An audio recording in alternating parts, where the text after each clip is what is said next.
Luego que hay muchos aspectos negativos, pero también podemos poner en la balanza los avances, y eso me consta la Confederación Sindical de Trabajadores de las Américas en este 2011, bueno, respondiendo a todo el mandato del último Congreso, desde luego, ha trabajado intensamente, y de eso queremos escuchar algo también en todos los aspectos positivos, cómo está avanzando. Claro, hay aspectos positivos. Yo quisiera decir que en este momento este Estado...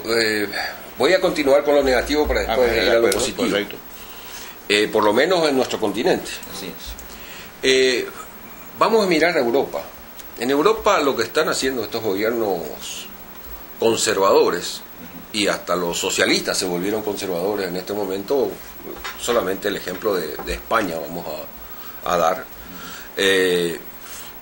están recortando los derechos de los trabajadores y trabajadoras, están recortando los derechos sociales, están matando el estado de bienestar para poder calificar bien ante las empresas calificadoras de riesgo. Y están aplicando exactamente los mismos modelos que a nosotros en América Latina ya nos aplicaron aquí durante el consenso de Washington. Ahora en América Latina nosotros estamos saliendo de ese consenso de Washington por obra de varios gobiernos progresistas que se oponen y se opusieron a un consenso de Washington. Y ahora existe el consenso de Bruselas, porque ahí está la Unión Europea, la sede de la Unión Europea, o el consenso de Frankfurt, si se quiere llamar así, donde se aplican exactamente las mismas recetas que nos aplicaron a nosotros y que a nosotros nos llevaron a más miseria. Y esos mismos condimentos, esas mismas medidas están siendo tomadas en Europa. Entonces, si uno le da de tomar a alguien un remedio que dio un resultado en X en una parte, no puede dar un resultado diferente en otra parte. O sea que el futuro de Europa en este momento y el futuro de los trabajadores y trabajadoras en Europa va a ir de mal en peor si es que continúan estas condiciones.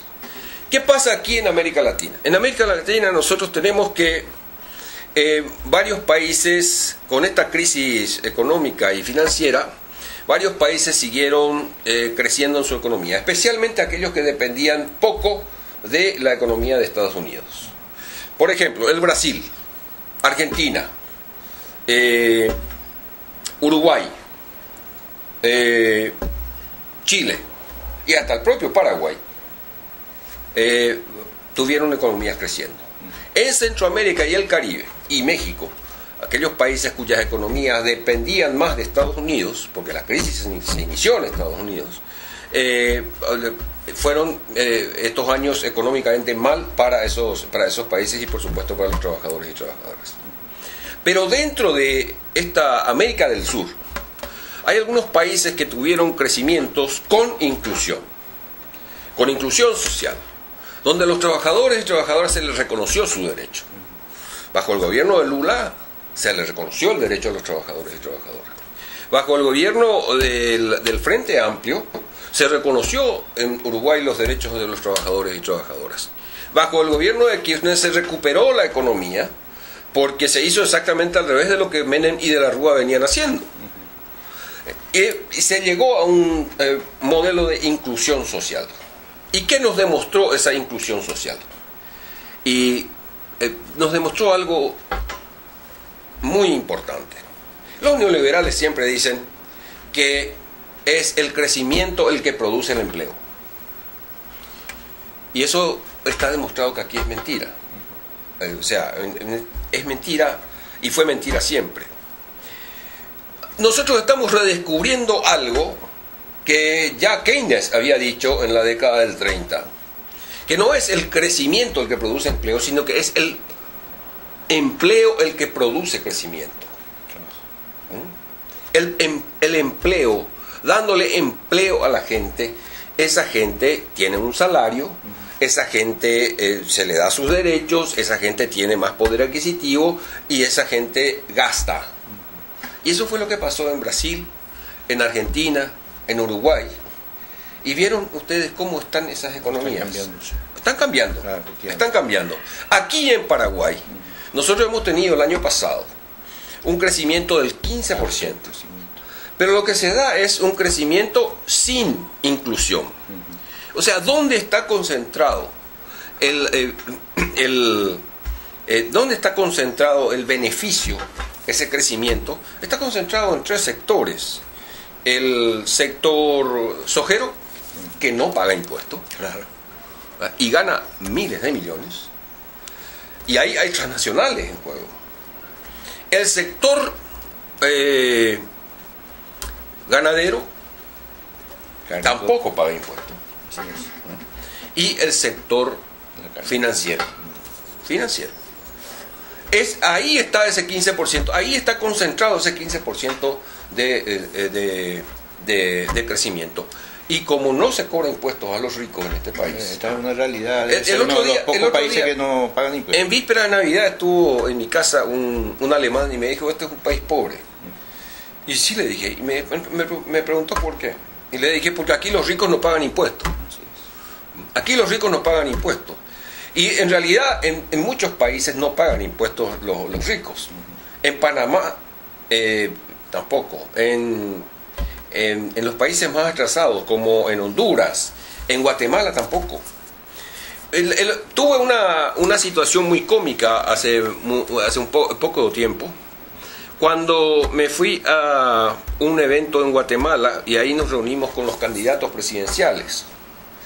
Y los candidatos presidenciales, antes de esta elección última, decía cada uno de ellos, yo quiero hacer en Guatemala lo que está haciendo, lo que hizo Lula en Brasil.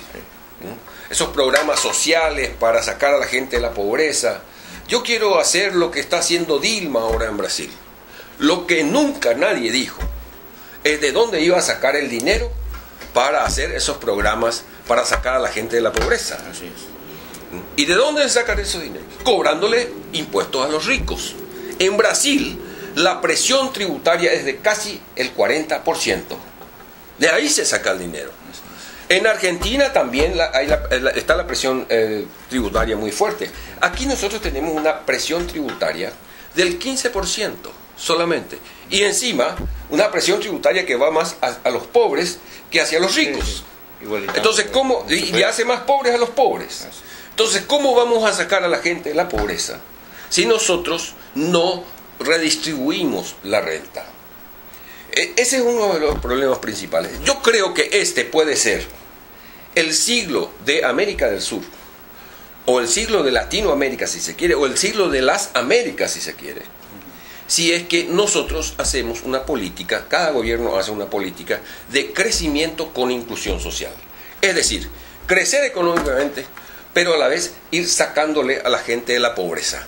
No esperar a que el vaso, la copa se llene y se derrame, como era la teoría de Reagan, la teoría neoliberal, ¿verdad? Sino que es al revés.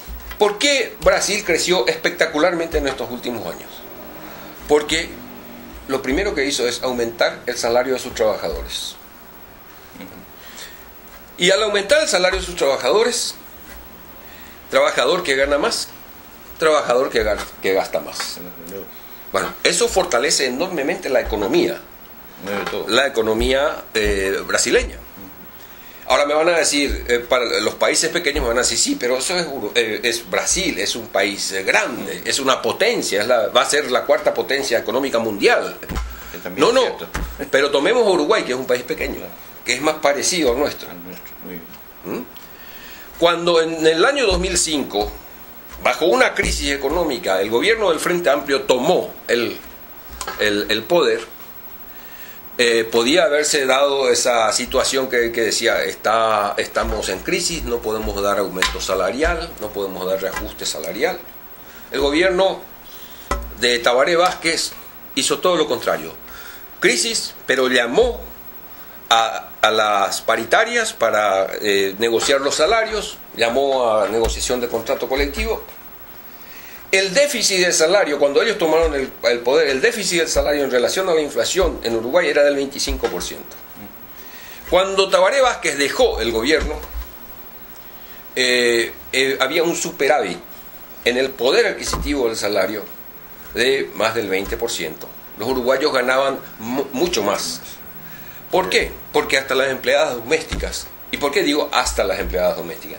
Porque ese es el sector más desprotegido de nuestras sociedades. Una empleada doméstica en Uruguay tiene contrato colectivo y tiene sindicato. Tiene seguridad social. Tiene seguridad social, tiene todos los beneficios.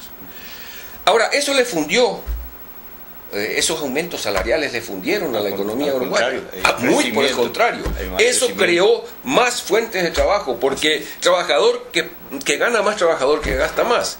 Entonces, el comerciante vende más, el industrial produce más, se crean más puestos de trabajo, la economía se fortalece. Y de esa forma se ha demostrado claramente que en América Latina hemos demostrado claramente que no es el crecimiento el que produce el empleo, sino que es al revés. Es el empleo el que produce, y el empleo de calidad. No esos empleos que quieren darnos acá de medio tiempo, de medio salario, etcétera, etcétera, contratos basura.